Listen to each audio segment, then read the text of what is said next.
ಶಾಂತಿ ಆತ್ಮೀಯರೇ, ಅವ್ಯಕ್ತ ಮುರಳಿ ದಿನಾಂಕ 15/3/1999ರಲ್ಲಿ ಬಾಬಾರವರು 2 ವಾಕ್ಯ ಹೇಳ್ತಾರೆ. ಅದನ್ನು ನಿಮ್ಮ ಗಮನಕ್ಕೆ ತರ್ತಾ ಇದ್ದೀನಿ. ಸರ್ವಶಕ್ತಿವಂತ ಪರಮಾತ್ಮನನ್ನು ಅಂದರೆ ಆಲ್ಮೈಟಿ ಅಥಾರಿಟಿಯನ್ನು ನಮ್ಮ ಜೊತೆಗೆ ನಾವು ಇಟ್ಕೊಳ್ತಿದ್ದೀವಿ ಅಂತ ಅಂದಾಗ ಇದರಲ್ಲಿ ಅಲ್ಬೇಲೆ ಆಗಬೇಡಿ, ಚಂಚಲರಾಗಬೇಡಿ, ಲೈಟಾಗಿ ತಗೋಬೇಡಿ. ಸರ್ವಶಕ್ತಿವಂತ ಪರಮಾತ್ಮ ನಮ್ಮ ಜೊತೆ ಸರ್ವಶಕ್ತಿಗಳ ಸಮೇತ ಇಮರ್ಜ್ ರೂಪದಲ್ಲಿ ಇದ್ದಾರೆ ಅಂತ ಅನುಭವ ಮಾಡಿ ಅದನ್ನು ತಂದೆಯ ಜೊತೆ ಅನುಭವ ಮಾಡುವುದು, ತಂದೆಯನ್ನು ಜೊತೆ ಇಟ್ಕೊಂಡು ಪುರುಷಾರ್ಥ ಮಾಡುವುದು, ಜೀವನ ನಡೆಸುವುದು ಅಂತ ಹೇಳಲಾಗುತ್ತದೆ ಹೊರತು ಬಾಬಾ ನನ್ನ ಜೊತೆಗೆ ಯಾವಾಗಲೂ ಇದ್ದಾರೆ ಅಂತ ನಾವೇನು ಹೇಳ್ತೀವಿ ಇದು ನಮಗೆ ನಾವೇ ಮೋಸ ಮಾಡ್ಕೋತಾ ಇದ್ದೀವಿ ಅಂತ ಹೇಳಿ. ಉದಾಹರಣೆಗೆ ಒಂದು ಸಿನಿಮಾವನ್ನು ನೀವು ನಿಮ್ಮ ಮನೆಯ ಟಿ ವಿನಲ್ಲಿ ನೋಡ್ತೀರಾ, ಅದರಲ್ಲಿ ಒಬ್ಬರು ದೇವರು ಪ್ರತ್ಯಕ್ಷ ಆಗ್ತಾರೆ ಅಂದ್ಕೊಳ್ಳಿ.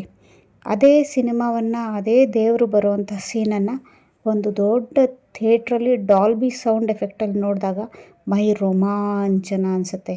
ನಿಜಕ್ಕೂ ಭಗವಂತ ನನ್ನ ಎದುರಿಗೆ ನಿಂತಿದ್ದಾನೆ ಅನಿಸುತ್ತೆ. ಯಾಕೆಂದರೆ ಅಲ್ಲಿ ಚೈತನ್ಯತೆ ಅನುಭವ ಆಗುತ್ತೆ.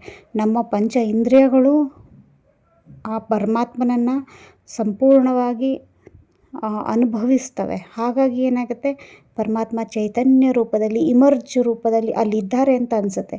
ಆದರೆ ನಾವು ಯೋಗದಲ್ಲಿ ಅಥವಾ ಮನೆಯಲ್ಲಿ ಟಿ ವಿನಲ್ಲಿ ನೋಡಿದಾಗ ಓಕೆ, ಒಂದೇನೋ ಸೀನ್ ಬರ್ತಾಯಿದೆ, ಅಲ್ಲಿ ಪರಮಾತ್ಮ ಪಾತ್ರ ಮಾಡೋಕ್ಕೆ ಬಂದಿದ್ದಾರೆ ಅಂತ ಅನಿಸುತ್ತೆ ಅಷ್ಟೇ. ಅದೇ ಥಿಯೇಟ್ರಲ್ಲಿ ನೋಡಿದಾಗ ಹೆಂಗಿರುತ್ತೆ, ನಮ್ಮ ಎದುರಿಗೆ ನಿಂತಿದ್ದಾರೆ ಅನ್ನೋ ಅಷ್ಟು ರೋಮಾಂಚನ ಆಗುತ್ತೆ. ಸರ್ವಶಕ್ತಿಗಳ ಮೂಲಕ ನಿಂತಿದ್ದಾರೆ ಅಂತ ಆ ಒಂದು ಫೀಲಿಂಗು, ಆ ಒಂದು ಚೈತನ್ಯತೆ, ಆ ಒಂದು ಇಮರ್ಜ್ ರೂಪದಲ್ಲಿ ಬರೋದನ್ನು ನಾವು ಪ್ರತಿನಿತ್ಯ ನಮ್ಮ ಜೊತೆ ಬಾಬಾ ಇದ್ದಾರೆ ಅಂತಂದಾಗ ನಿಜಕ್ಕೂ ಸಾಕಾರದಲ್ಲಿ ಇದ್ದಾರೆ, ಚೈತನ್ಯ ರೂಪದಲ್ಲಿ ಇದ್ದಾರೆ ಅನ್ನೋದನ್ನು ನಾವು ಅನುಭವಿಸಿದಾಗ ಸರ್ವಶಕ್ತಿಗಳು ನಮಗೆ ಸಿಗ್ತವೆ. ಇಲ್ಲ ಅಂತಂದರೆ ಸುಮ್ಮನೆ ಬಾಯಿ ಮಾತಿಗೆ ಬಾಬಾ ನನ್ನ ಜೊತೆಗೆ ಯಾವಾಗಲೂ ಇದ್ದಾರೆ. ಸರ್ವಶಕ್ತಿವಂತ ಇದ್ದಾಗ ನಮ್ಮ ಗತ್ತೇನಿರಬೇಕು, ನಮ್ಮ ಶಕ್ತಿಗಳೇನಿರಬೇಕು, ನಮ್ಮ ಗುಣಗಳು ಎಷ್ಟಿರಬೇಕು ಅವನ್ನೆಲ್ಲ ನಾವು ಚೆಕ್ ಮಾಡ್ಕೋಬೇಕು. ನಾರ್ಮಲಾಗೆ ಇಲ್ಲಪ್ಪ ನಾನು ಶಾಂತವಾಗಿದ್ದೀನಿ ಅಂತ ಹೇಳ್ತೀವಿ ಅಂದರೆ ನನ್ನಷ್ಟೇ ಕಾಪಾಡ್ಕೊಳ್ಳೋಷ್ಟು ಶಾಂತಿ, ಚೂರು ಶಾಂತಿ ಇದೆ. ಆದರೆ ಸರ್ವಶಕ್ತಿವಂತ ಜೊತೆಗಿದ್ದಾಗ ಶಾಂತಿ ಅನ್ನೋದು ಶಕ್ತಿ ರೂಪದಲ್ಲಿ ನಮ್ಮ ಜೊತೆಗೆ ಒಗ್ಗೂಡುತ್ತೆ.